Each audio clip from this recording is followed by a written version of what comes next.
This chapter just covers an overview or introduction to abnormal psychology. This is something that we examine or define as a branch of psychology. We look at psychopathology, abnormal behavior. It covers a broad range of disorders, from depression to obsessive compulsive disorder to personality disorders. The term abnormal is really subjective. What do we consider as normal? Who gets to decide what's normal? Oftentimes, social norms is what we use to determine whether or not something is considered normal or abnormal.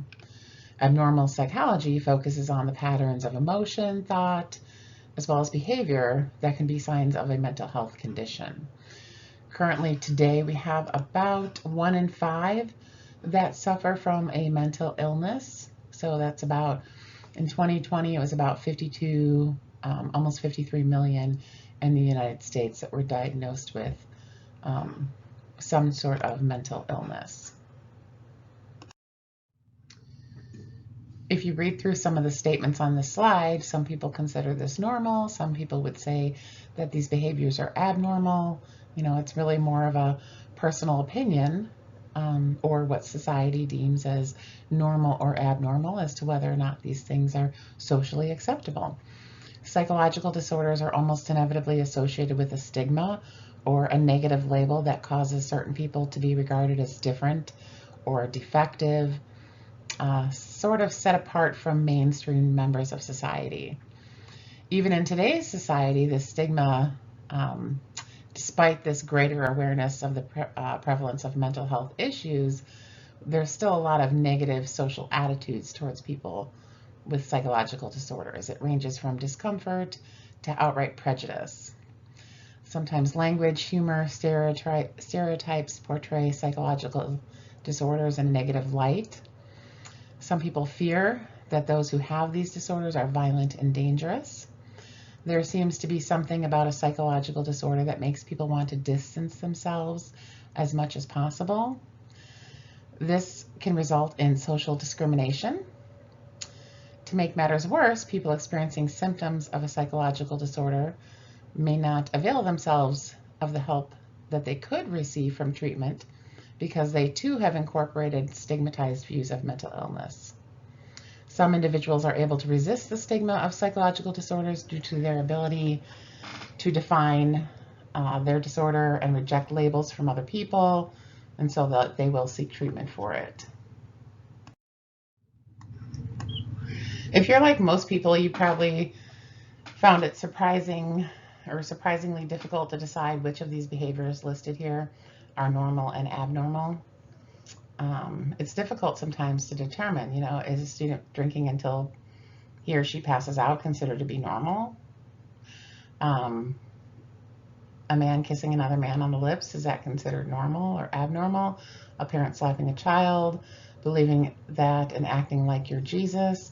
It's difficult to determine what you personally think is abnormal or abnormal versus what society says is abnormal or normal.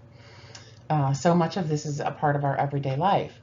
So you can see why mental health professionals can struggle to find an appropriate definition of what's abnormality, right? What's considered abnormal. There's criteria, though, that needs to exist so that they can provide appropriate treatment when working with clients. And so if we look back at this list of behaviors and you think how you would rate each one if you applied the 5 criteria for a psychological disorder that mental health professionals use, in reality, no one would diagnose a psychological disorder on the basis of a single behavior.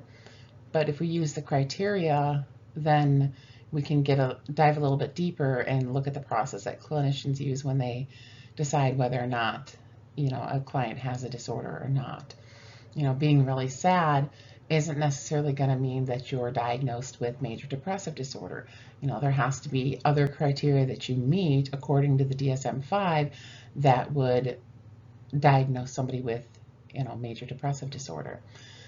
Drinking one time until you pass out is not going to make you an alcoholic. There has to be other criteria met to be able to diagnose somebody, with alcoholism. So there's a we're on the 5th edition of the DSM, so there's been 4 other versions of the DSM. A man kissing another man on the lips, homosexuality was considered a disorder up through the 3rd DSM.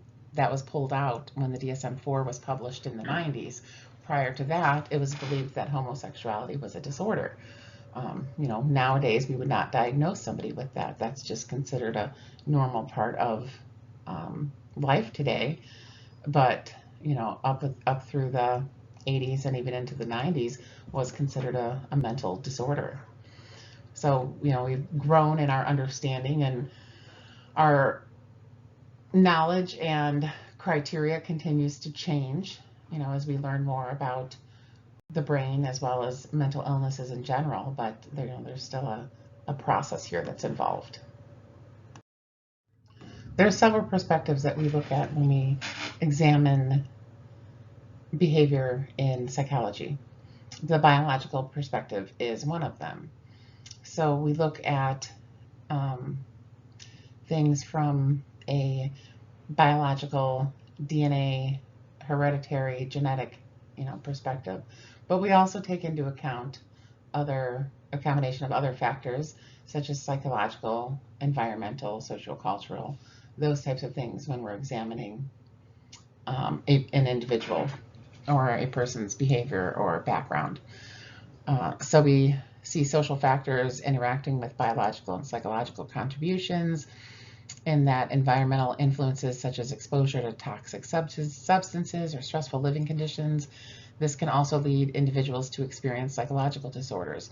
So it's not just that, you have a parent that was diagnosed with major depressive disorder, and so biologically speaking, that doesn't necessarily mean that you're going to be diagnosed with major depressive disorder. There's other influences that may or may not lead you to being diagnosed or not diagnosed with major depressive disorder. So we would want to examine, obviously, the biological factor, but other influences too that would come along with that. There's a lot that we discovered as we moved from the mid to the late 1900s. We did more scientific investigation of mental illnesses, so we've done more research in quantitative in nature as well as qualitative in nature. We've examined more of the nature and nurture roles that mental disorders play, as well as the treatments and how the treatment is impacted by the nature as well as the nurture side. We've looked to make improvements in our understanding as well as treatment when working with clients. Our clinicians have been better trained. We offer higher degrees. We offer more practice for them prior to becoming licensed. So there's been a lot of movements to just better train and treat, both sides, the client as well as the patient. This TED Talk that's mentioned here, Martin Seligman is kind of the leading founder of positive psychology. He's done a lot of research in studying what makes people happy, what makes people optimistic, instead of always studying the negative side, the why are people so sad side, which is a lot of what psychology is about. Let's look at what makes people happy, and what makes people smile, and what makes a person live a more pleasant and content and more fulfilled life, versus somebody that's always down and always sad and depressed and struggling and anxious. And that was a huge movement that started in the 60s is when this was developed. Martin Seligman has a good book out there, Authentic Happiness, and it also has some things that you can try and some quizzes you can take along the way. So if you like to read and are interested in positive psychology, that's a good one to look at. And so it looks at a couple things here. The first was moral. We look at the moral side to psychologists and psychiatrists, and the victimologists and pathologies that our view of human nature was, and we look at decisions and responsibility in those decisions. The second one The second cost was that we forget about you people, meaning we forget about improving normal lives. We forget about a mission to make relatively untroubled people happier, more fulfilled, more productive. And then the third problem about the disease model is in our rush to do something about people in trouble, in our rush to do something about repairing damage, it never occurred to us to develop interventions to make people happier, these positive interventions. And so that's what this talk kind of focuses on. So this is a case study I'm going to tell you about Rebecca Hasbro. She's 18 years old. She's a Caucasian female. Her presenting problem is that she is self-referred to the University Counseling Center. She's a college freshman living away from home for the first time. After the first week of school, Rebecca reports that she's having trouble sleeping, having difficulty concentrating in her classes, and often feels irritable. She's frustrated by the difficulties of her coursework. She states she's worried that her grades are beginning to suffer. She also reports that she's having trouble making friends at school and that she's been feeling lonely because she has no close friends here with whom she can talk openly. She's had a boyfriend for 3 years, though they've both started attending college in different cities. She was tearful throughout the first session, stating that for the first time in her life, she feels overwhelmed by feelings of hopelessness. She reports that although the first week of school felt like torture, she became accustomed to her new lifestyle, but she still struggles with missing her family and is slowly growing apart from her boyfriend, as well as her friends from high school. This is some relevant past history information. Rebecca has no family history of psychological disorders. She reported that sometimes she tends to get really stressed out, though she's never received professional mental health treatment. Her symptoms, she's got like a depressed mood, difficulty falling asleep, such as insomnia, difficulty concentrating on school. She denies any suicidal ideation.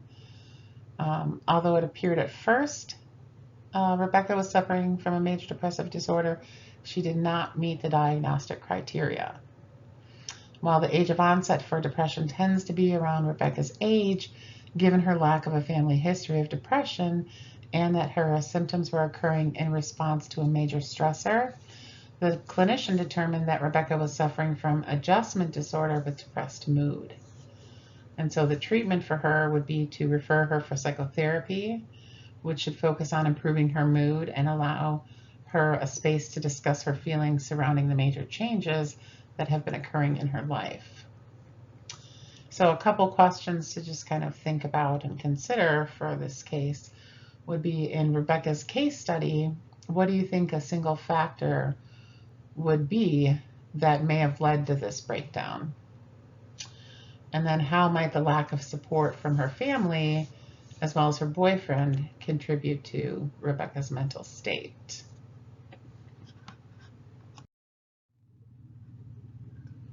So as I mentioned earlier, we are currently on the DSM-5 edition.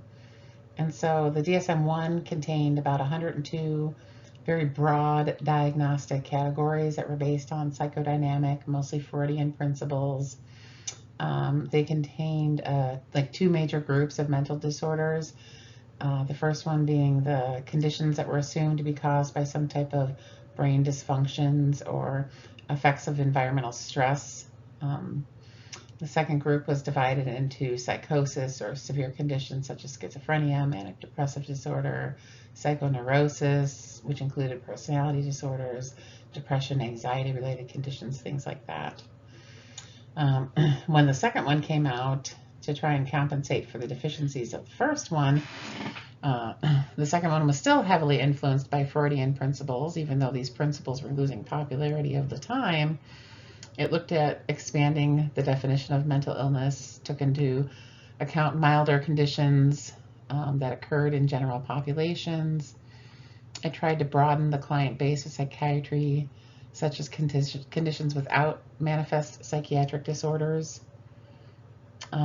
We also looked to look more at environmental stresses. We looked at alcoholic brain syndromes. We went from 102 categories to about 182 categories for this one. When the DSM-3 came out in the 1960s and 70s, we started to look at kind of a clearer boundaries between mental health, normal behavior, and illness. And so the DSM-2 was very criticized almost universally. And this is where the National Institute of Mental Health, NIMH, withdrew a lot of their research support. Insurance providers demonstrated a lack of confidence in the diagnostic scheme. Competition from non-medical mental health treatment providers also made the conditions for psychiatrists rather tenuous. There's a lot of conflict, during this time, and trying to get people to believe in the DSM as a diagnostic tool. It was released in 1980. We had up to 265 categories, so we increased how many things we were diagnosing. As I mentioned before, homosexuality was a disorder. It had been listed as a disorder in the first one, and I believe the second one.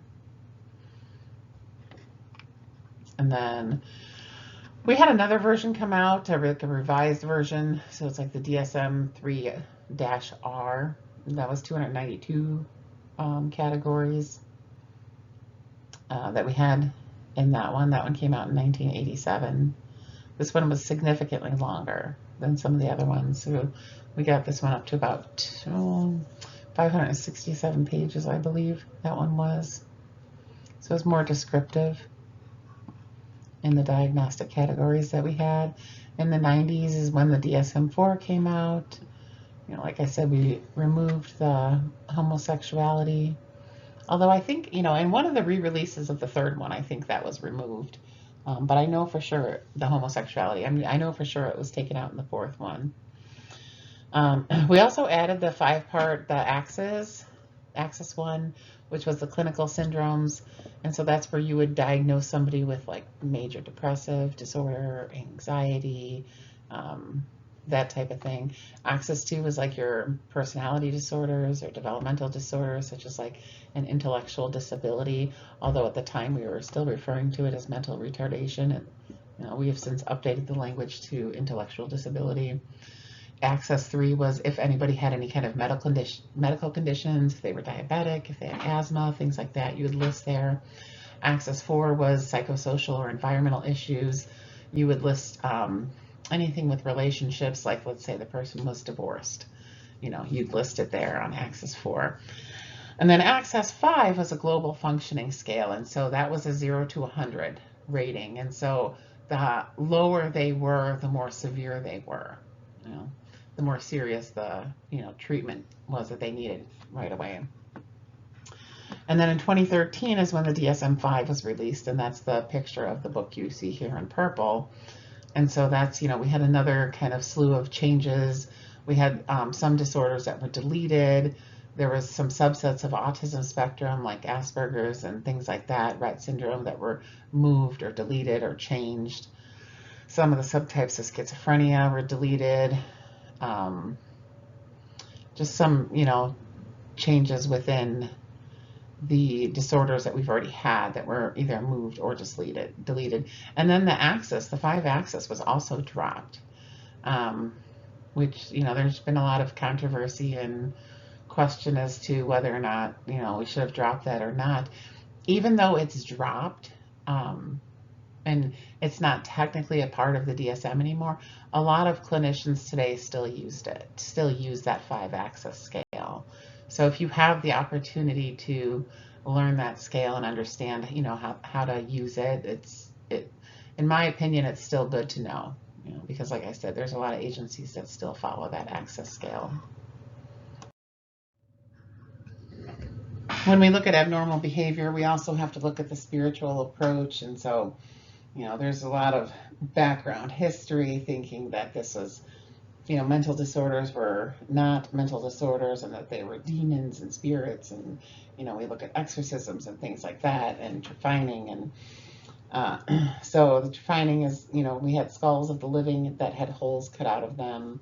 Exorcisms, obviously, I'm sure you're familiar with that. The churches would drive away evil spirits. The priests would, through a physically and mentally painful, torturous, carried out by a shaman, priest, medicine man, something along those lines. A lot of these treatments were recommended by the church.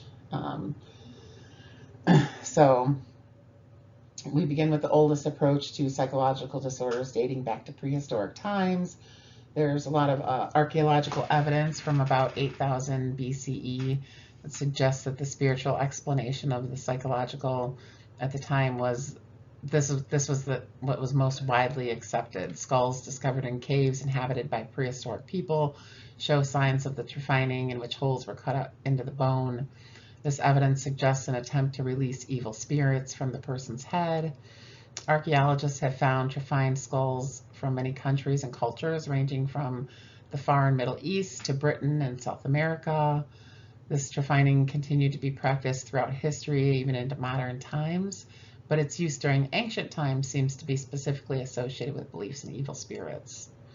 A second manifestation of belief in spiritual possession as the cause of psychological disorders is the ritual of exorcism. So like I said, the shaman, the priest, somebody that's a person entrusted with the task, carries out the ritual and puts the individual under extreme physical and mental duress in an effort to drive out the devils or the evil spirit. The humanitarian approach looks more at the conditions of the person as a whole. So we look at moral treatment. This is a notion that people could develop self-control over their behaviors if they had a quiet and restful environment and not something that was, stressful and just poor living conditions. And,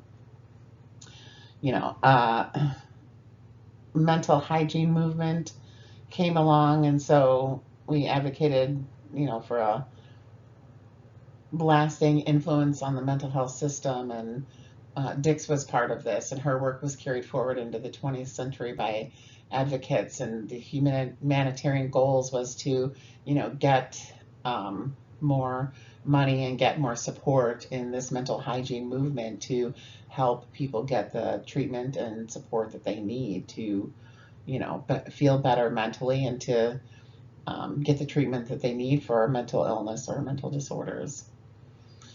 And then came along the Mental Retardation Facilities and Community Mental Health Center Construction Act. And this act initiated a series of changes that would affect mental health services for decades to come.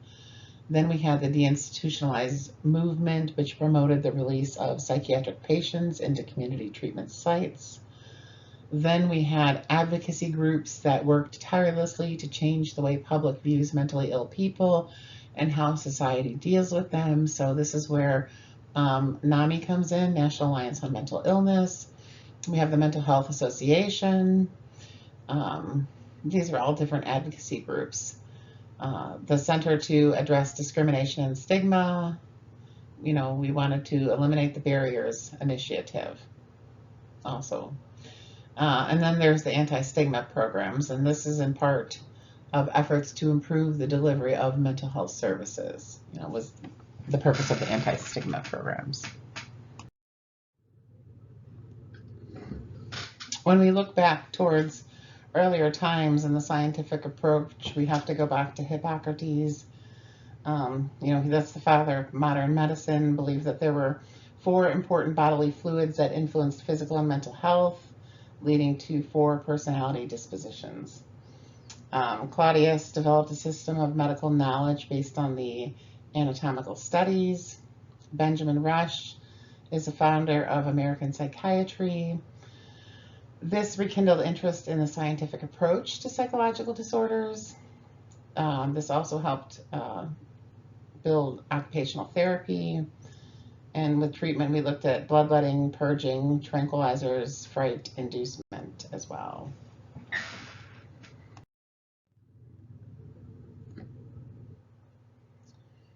So Some other research that's been done, Sigmund Freud, I'm sure you're more familiar with, psychoanalysis, psychoanalytic theory. This is focuses a lot on the unconscious mind, inhibited sexual impulses, early development, child development. Ivan Pavlov is classical conditioning. This is part of the whole behaviorist movement. Skinner looked at the systematic approach to operant conditioning, also part of the behaviorist movement, shaping behavior. Looked at specifying the types and nature of reinforcement as a way to modify behavior, positive and negative reinforcement, positive and negative punishment. And then Martin Seligman, as I mentioned earlier, looked at positive psychology and emphasizes the potential for growth and change throughout the life. This question here of what is a mental disorder is something that the APA, the American Psychological Association, kept in mind when they put together the DSM-5, because it's very difficult to determine or to come up with a complete definition of a mental disorder. It wants to define mental disorders as having an underlying psychological dysfunction, but very few of the disorders it contains can be diagnosed biologically. The DSM makes diagnoses based on what people do, not tests of biological functioning. Even in cases where people take drugs for a disorder and feel better, we cannot say with certainty that an underlying biological cause is being remedied. Improved mood, notwithstanding whether we could have cured something, remains a subject of speculation, because when it comes down to it, we just don't know enough to say with certainty what the underlying biological cause of any given DSM disorder actually is in the first place. We have to keep in mind that changing a person's behavior, whether we do this through drugs or other methods such as counseling, therapy, shaping behavior like Skinner or Pavlov's work, doesn't necessarily mean that we've corrected a psychobiological dysfunction. One might smoke a joint and feel more relaxed, but this doesn't mean marijuana cures anxiety disorders or that the person was suffering from a marijuana deficiency. It just means that drugs can alter experience. To feel confident that a drug cures an underlying disorder, we need to know what the biological etiology of the disorder is and how the drug fixes that etiology. Even if we believe drugs can be helpful, their effectiveness doesn't necessarily resolve the etiological uncertainty about what mental disorders are. When we try to measure abnormality, we also look at epidemiology. And this is a branch of, or behavioral epidemiology is a branch of epidemiology that's related to psychology. In this, we can study about the lifestyle and behaviors of people and how they affect their health conditions. Behavioral disease conditions and disease reoccurrence depends on the behavior, the range of actions, mannerisms made by individuals in conjunction with themselves or their environment. This includes other systems or organisms around as well as the physical environment. It is the response of the system or organism to various stimuli or inputs, whether internal or external, conscious or subconscious, overt or covert, and voluntary or involuntary. In this cross-national collaborative study, or this was a panic study, a two-phase multinational or multi-center controlled trial for the evaluation of the drug treatment of panic disorder and associated agoraphobia. Agoraphobia is basically it's fear of the marketplace. So people that are afraid to leave the home. Shut-in, sometimes they're referred to as people that are basically homebound. So in the first phase, there was a placebo and a large sample of more than 600 subjects at 8 centers, 5 in the US, 2 in Canada, 1 in Australia. In the second phase, they also had 1,100 patients in 14 countries. This scientific background, aims and purposes, governance and policies regarding statistical analysis and scientific presentations and publications were reviewed. Background series of the individual articles, reporting details, findings from the first phase as well as the second phase. And then there's the global burden of disease study. And this was in 2019. It provides a rules-based synthesis of the available evidence on levels and trends in health outcomes. There's a diverse set of risk factors, health system responses. The GBD 2019 covered 204 countries, territories. This was a highly standardized, comprehensive spanning of both fatal and non-fatal outcomes. It uses a mutually exclusive and collectively exhaustive list of hierarchical disease and injury causes. The study provided a powerful basis for detailed and broad insights on global health trends and emerging challenges. This is a vast amount of information. Gave us a lot of insights that are both important for health, social, economic development strategies, that we try and examine to improve the overall well-being of all, in the world. And so we use these different types to try and measure what is abnormal, not just here in the States, but around the world, to try and measure or better define abnormality in terms of psychology. Many people that confront mental illness for the first time fall back on oftentimes inaccurate preconceptions about what mental illness is or what sort of treatment's available, as well as who does the treating. The most common scenario I've encountered is one of which people think that mental illness involves hallucinations and delusions and reduce it to schizophrenia, and that it's treated primarily by medical doctors. They offer some variation on Freudian analysis as treatment. And so this scenario was actually a little accurate 30 years ago, but resembles little to having to do with reality today. Mental health treatment in the 21st century generally involves a coordination among several healthcare professionals drawn from different disciplines. Medical doctors still run the show in the form of psychiatrists, but their role has typically diminished to that of they're the ones that diagnose, right? They prescribe the medication, occasional assessment, and or ECT. The clinical psychologists are often called upon to handle assessment, psychological and cognitive testing, as well as psychotherapy. Social workers increasingly offer psychotherapy services as well.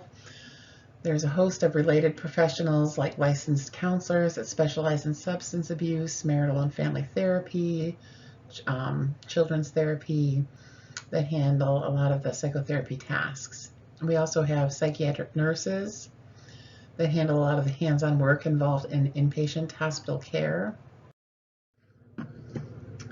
You heard me talk earlier a little bit about Hippocrates and Dix.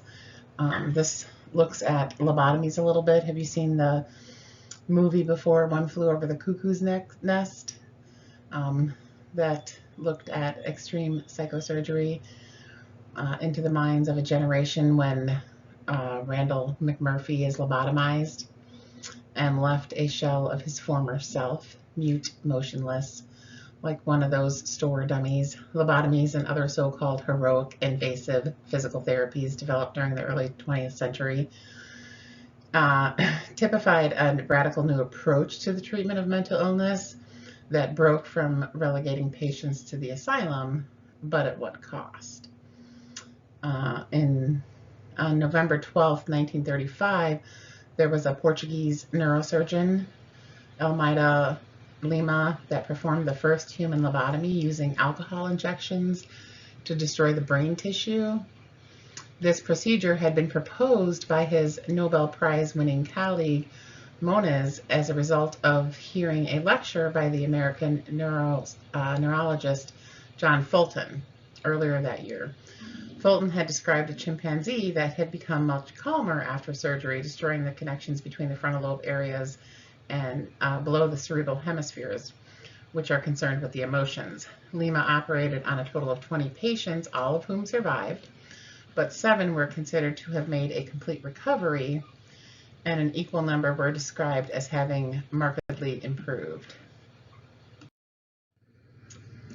So we still try and examine, the application of science and abnormal psychology and case studies. Um, Many major disadvantages of the case study approach in psychology have been argued to its inability to draw cause and effect relationships or further hypotheses. Further, with case study, it's impossible to generalize the findings to a wider population of people. These disadvantages have been disputed over time, but when you do a case study, you do a case study on one individual or, a small number, a small sample size. So usually, a case study isn't more than a few people because they're so detailed and involved. They're very time consuming because you're gathering so much data and history and information. So case studies are very small in size. So how do you, only work with a handful of people or one person and generalize your findings to the majority or, larger part of the population? You just can't. And so that's, the argument in using case studies is, you get some information, but it's difficult to offer the findings to a wider population. So we still try and stick to the scientific method when we do the research, which would be experimental based. And so we, start with something that we're going to test and create a hypothesis and go through the steps of the scientific method to try and test it, conduct the study and analyze the data, come up with our independent and dependent variable, who's our experimental group, our control groups, what are the control variables that we need to consider. Drawing your conclusions, do they support your hypothesis? Do they not support the hypothesis? You want to go through the steps of the scientific method to try and find support to, whatever the hypothesis is going to be. In an experimental design, the independent variable is the one that's manipulated. That's the level or that's adjusted or controlled by the experimental. So we apply the independent variable to the control or to the experimental group. The dependent variable, that's the outcome of the experimental's manipulation of the independent variable. So whatever it is you want to know at the end of your experiment, that's the dependent variable, the results. The quasi-experimental design would be the studies that investigate differences among groups that are not determined by random assignment. If we add a placebo, you're giving the control group the placebo or some kind of treatment that's similar to the experimental treatment, but it's lacking that key feature of the treatment of interest. So we do this a lot with, medication. Let's say there was going to be a new aspirin on the market. You give your experimental group the new product, and you give your control group a placebo, right? A fake version of that aspirin. And a double-blind study would be where the participants and the researchers don't know which group is getting the actual drug and which group, is getting the placebo. If it's a single-blind study, then the researchers know, but the participants don't know. Something to always keep in mind is that correlation does not equal causation, right? So just because you have low self-esteem does not mean that you're going to be depressed. There's a correlation there. So, could it be one factor in depression? Yes, but it doesn't mean that it's going to cause depression, right? When we look at positive and negative correlations, we're looking for the scores on one variable increases, then the scores on the second thing, variable is going to increase. Negative correlation, scores on one variable increase, while scores on the second variable decreases. Right? So we're looking at the relationship between the two variables that we're testing. Mental disorders are increasingly understood biologically. We tested the effects of biological explanations among mental health clinicians, specifically examining their empathy toward patients. We've got conventional wisdom that suggests that biological explanations reduce perceived blameworthiness against those with mental disorders, which could increase empathy. Yet conceptualizing mental disorders biologically can cast patients as physiologically different from normal people and as governed by genetic or neurochemical abnormalities instead of their own human agency, which can engender negative social attitudes and dehumanize individuals. This suggests that the biological explanations might actually decrease empathy. Indeed, we find that biological explanations significantly reduce clinicians' empathy. This is alarming because clinicians' empathy is important for therapeutic alliance between mental health providers and patients and significantly predicts positive clinical outcomes. Before we explored some of the approaches in today's therapy and things we discussed throughout this presentation, we have to look at how people experience mental illness, how they've received treatment, the National Institute of Mental Health, as well as looking at the numbers of U.S. adults that have experienced mental illness. We see that the numbers have continued to rise. Like I said, in 2020, we were saying that there's almost 53 million. So if we look back at like 2016, I think we had about 49 million, somewhere around there, I think is where we were at. We've continued to increase, right, in numbers over the past several years. The main concern with empirical research is that the collection of unbiased evidence. Researchers have to carefully design the research while minimizing exposure to potential errors. In the scientific world, it's common that several scientists or researchers gather evidence simultaneously by replicating the same study. In addition, peer review is a primary tool in science that's used to validate the evidence provided in a study or research.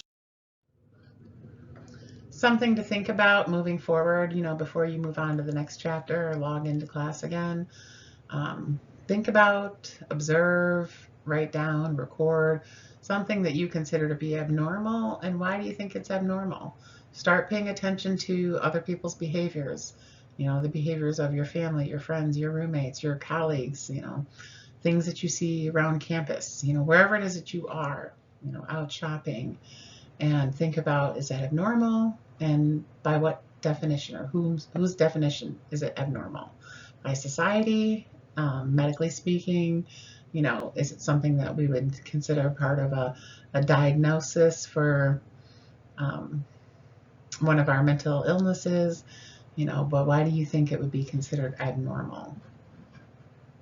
Just be more observant in behaviors and things that you observe in other people.